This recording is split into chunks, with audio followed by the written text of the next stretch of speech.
Presiding officer and their staff must reach the polling station 2 hours before the commencement of polling and review all arrangements once again.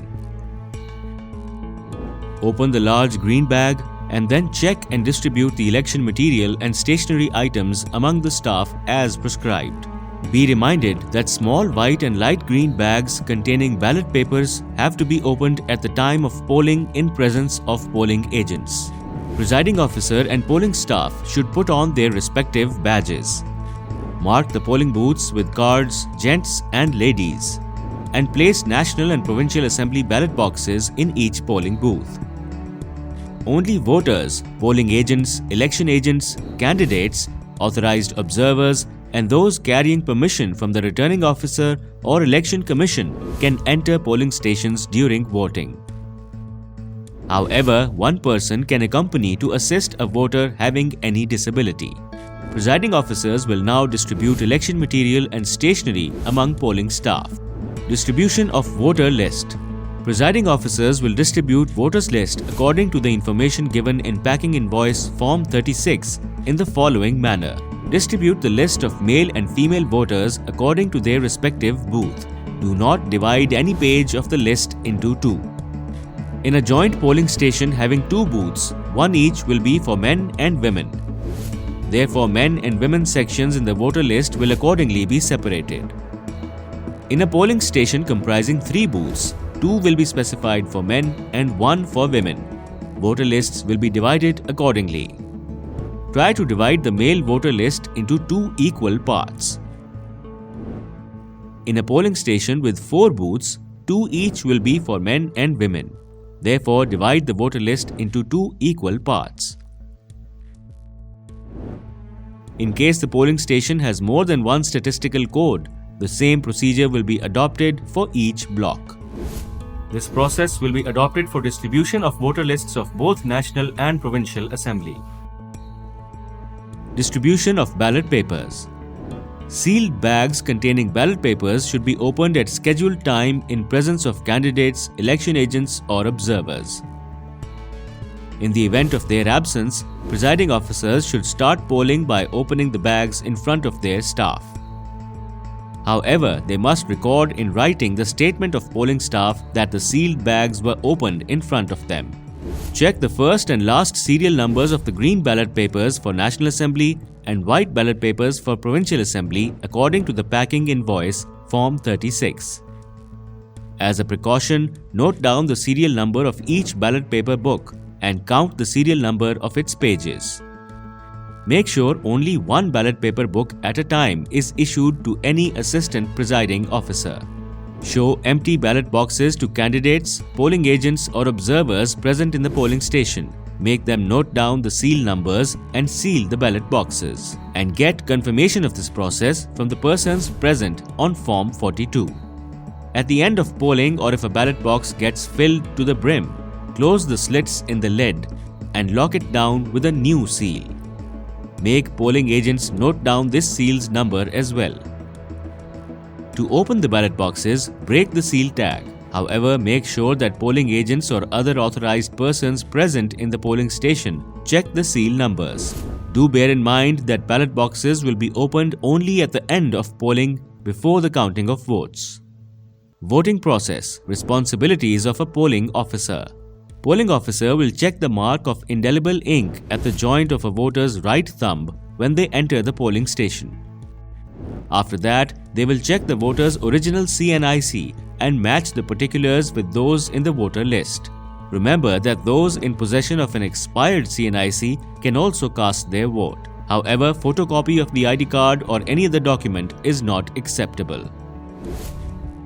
After checking the ID card, loudly call out the name and serial number of the voter from the list.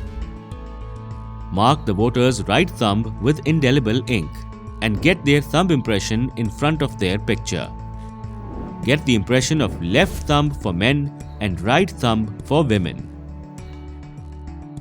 After that, draw a straight line across the voter's name and particulars to have it cut out from the voter list. This procedure has to be adopted for the voter lists of both National and Provincial Assembly. Voting process. Responsibilities of Assistant Presiding Officer. The first Assistant Presiding Officer, after filling in the counterfoil of National Assembly ballot paper, gets left thumb impression if the voter is male and right thumb impression if the voter is female. Sign the counterfoil after putting the official stamp, then tear off the ballot paper and put the official stamp on its back and sign. Hand over the ballot paper to the voter and send him or her to the second Assistant Presiding Officer. The second Assistant Presiding Officer will follow the same steps to issue the Provincial Assembly ballot paper.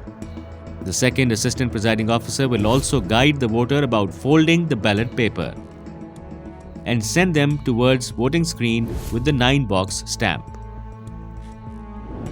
where the voter will then cast their vote with secrecy, cast the ballot paper in the ballot box and leave. In addition to any ordinary vote, there are 3 other types of vote: tendered vote, challenged vote, stray or spoilt ballot paper. Tendered vote.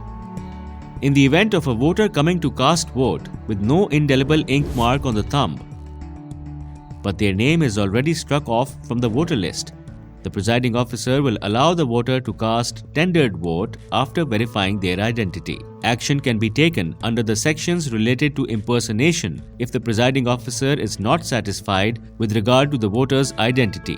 Before giving permission for a tendered vote, a copy of the voter's CNIC or any other document should be obtained. Separate ballot papers for national and provincial assemblies have to be issued for tendered vote, which will be kept in the envelope packet 4, specified for tendered ballot paper. A tendered ballot paper should not be cast in the ballot box.